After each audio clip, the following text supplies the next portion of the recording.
Indiana Jones. It's a podcast about Indiana Jones. Every movie, 1 minute at a time. Indiana Jones Minute. Welcome back to the Indiana Jones Minute, the podcast in which we celebrate and discuss the film Raiders of the Lost Ark 1 minute at a time. I'm Tom Taylor. I'm Pete Mummert. And I'm Jerry Porter. And today we are discussing minute 12 of Raiders, and minute 12 begins with a brisk jog through the jungle and ends with Dr. Jones riding a vine into the water. The first thing I notice, which kind of goes back to what we were talking about in minute 11, Belloq does it right.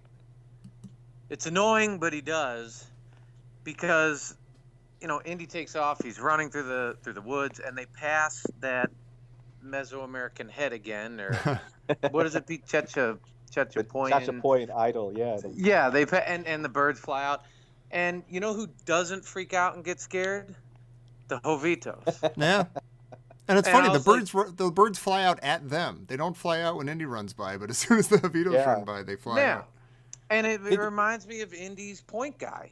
You're like, yeah, he sees that and he's gone, never to be heard from again. He chose the wrong friends. Yeah, and it's just Belloq does it right, you know? Yeah. Did the birds fly back into the idol after Indy's point guy saw him, or did that was my first thought? My note is, those birds don't get a minute's rest. They just got resettled into the head. They're relaxing, like, peace in the jungle once again. Jovitos. Crying out loud. Did anybody notice that Indy runs by a Tuscan Raider? Get out of here. Yeah, I did not notice that. Oh, you guys are nuts. It's the burrow. It's exactly a Tuscan Raider. That's hysterical. Does it go backwards and forwards real fast? I want to see a kind of Rosencrantz and Guildenstern thing with those mules. like they were left there, they had maybe a minor adventure. And then after this, they gotta go. I guess that's it. Well, who's gonna untether them? Knowing Belloq will go through their bags and everything and pick stuff out and say, this is pretty neat. Tell the mule, whatever you possess. Yeah. Again, mule, we see there's nothing you can possess, which I cannot take away. He probably speaks mule. That's why he gets away with this stuff. See, I think you're hearing the Tuscan Raider is not an accident. Our friends at the Star Wars Minute turned me onto an idea when they were talking about Han Solo first being put into carbonite in The Empire Strikes Back. Is they mentioned sort of offhandedly, what if all of the Raiders of the Lost Ark movies are Han Solo's dream while he's encased in carbonite? Oh yeah, that's actually pretty incredible. This minute actually gives the first evidence that is not only true, but also very likely to be the case. Like, as he's having this part of the dream, he's being transported through some part of Tatooine, and he overhears the Tuscan Raider, and it works its way into his dream. It's like when you have a dream and strange things, like you're sitting in school, but your grandma is telling you forgot to take out the trash. Yeah. These weird things from other parts of your subconscious start to surface. And as these movies go on, and it gets more and more insistent, and they get weirder and weirder. Yeah. Yeah, That's good. I like that. He's really in Boba Fett's trunk. Oh yeah. But he somehow hears the Tuscan Raider, and he's like, it's obviously a burrow. Yeah, and that triggers something in his mind though. And then he looks at the plane, and you see OB, and he's like, Obi-Wan, and then you see CPO, and C-3PO, and it's all sort of his subconscious is trying to work its way to the surface. We'll see if it does. That CPO has always kind of bothered me. Like, I read about it being like I didn't get it when I saw it. I didn't pick up on it, but then I read about it in Starlog magazine or something. I was like, CPO, what does that even? Do they mean C-3PO? That's kind of weak. They didn't try hard enough. They could have done a little more with that. CPO, there's nobody named CPO. That's not even a reference. What's CPO? Well, I know a C-3PO. Carbonite knocks you out. I guess so, yeah. He's in a fever. And it is cool that I think Obi sounds like Obi-Wan, but that's actually the tail designation for Peru. So they did some Really? research on this. Oh, that's funny. Really? Yeah, planes in Peru in the 1930s, the tail designation was OB. Oh wait, so that's not Jock's plane, or is he from Peru? Well, He it's could be an got expat. Oh, he Yeah, could be he could be. actually. Yeah, yeah. he's just shuttling people around. He might be the only guy. I mean, see that again. You're like, I had a question on this where you're like, okay, so Indy goes in with what, 3 or 4 dudes, and then he comes out, and you just see a 2-seated plane. Like, did he expect everybody to die? No, I have pages about this that I Yeah. wonder the exact Did they same all? thing. Did Barranca sit on Indy's lap, and Satipo was on Jock's lap as they flew in? And he Well, was like, Satipo's an "Oh, see you in incredible 10 wing walker. We didn't get to see that.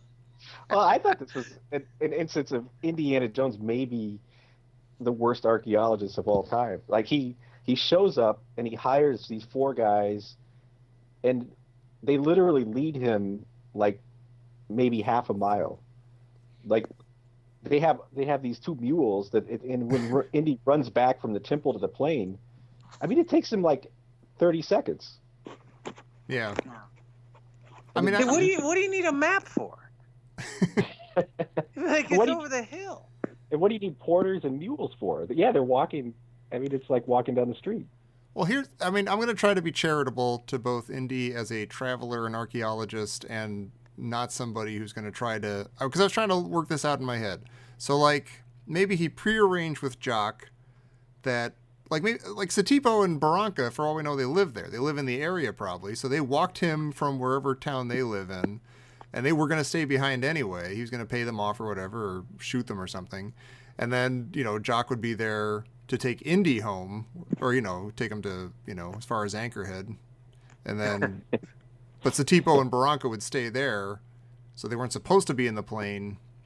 I don't know. I want to think that it was supposed to work out in a way where nobody died. But you never know.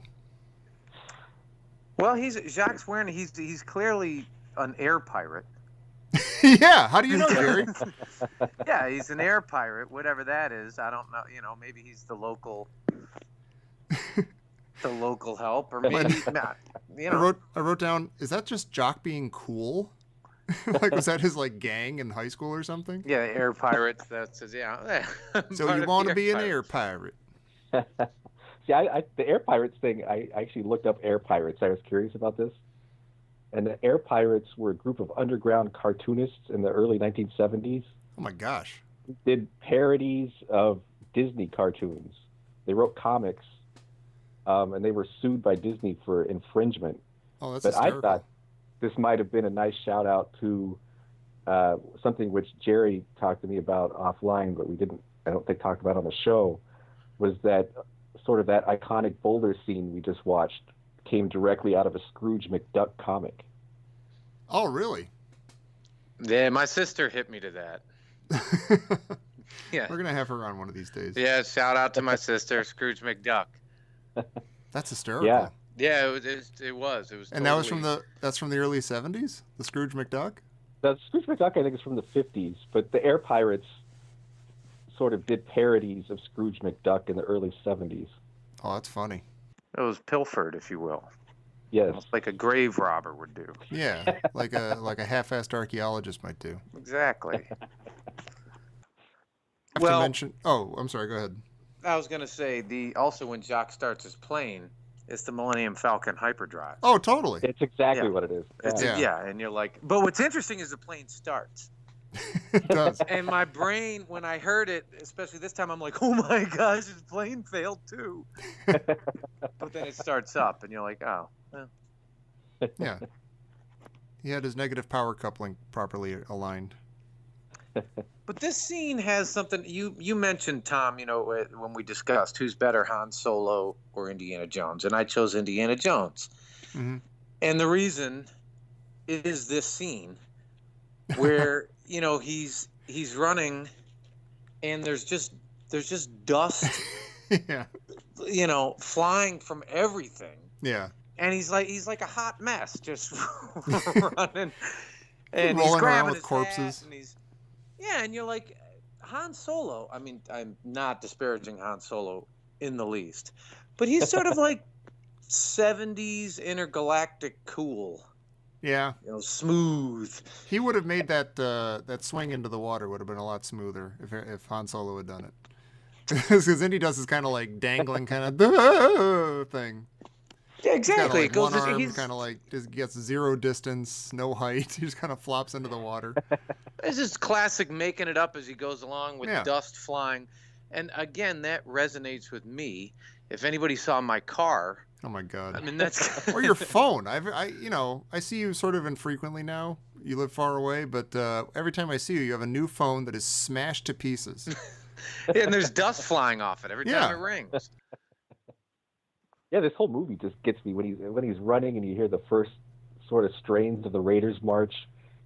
It's very emotional. Yeah. Yeah, it's very clear here when he's swinging on the vine. That's your first clear kind of da da da da. That's right. You hear the first, but before that, and props to John Williams on the.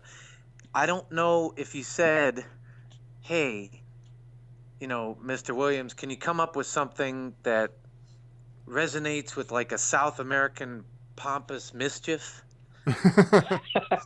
Sort of like, do you have a sound for that? And it sounds like, Pete, we were talking about there's maybe a clarinet that kind of carries a little bit of that. Oh, when he first starts running, yeah. Yeah, I can't. It's like it sounds like South American field mischief.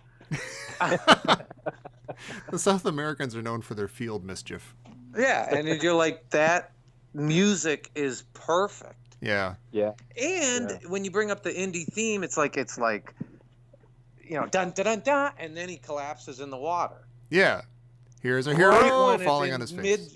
Mid fanfare. It does perfectly encapsulate what's so likable about him. Yeah. Yeah. Like people talk about, John McClane in Die Hard, he's a good hero because he's like scared the whole time and he's not like a superhero and stuff. But the same is true about Indy. He's like he's always bitten off a little bit more than he can chew, and he's probably going to make it, but he might not because he's kind of a clod. Oh, absolutely. And we just know from the story so far, it's like, I'm going to go get the idol. Do you speak Jovitas? No. Like, by the way, like even if everything had gone perfectly and he wasn't running for his life right now, how is he going to get into the plane?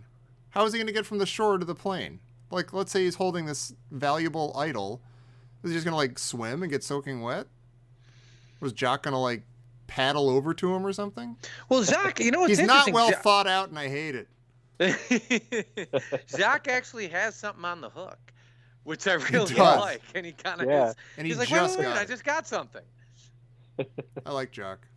Yeah, I do too. He's good. He's kind of. I remember as a kid, like oh, there's another guy. He's got a Yankees cap, so he's connected. We're out of the jungle. Like there's a guy with a plane. There's a guy with like a machine that flies, and he seems like a good guy, and maybe things will be okay.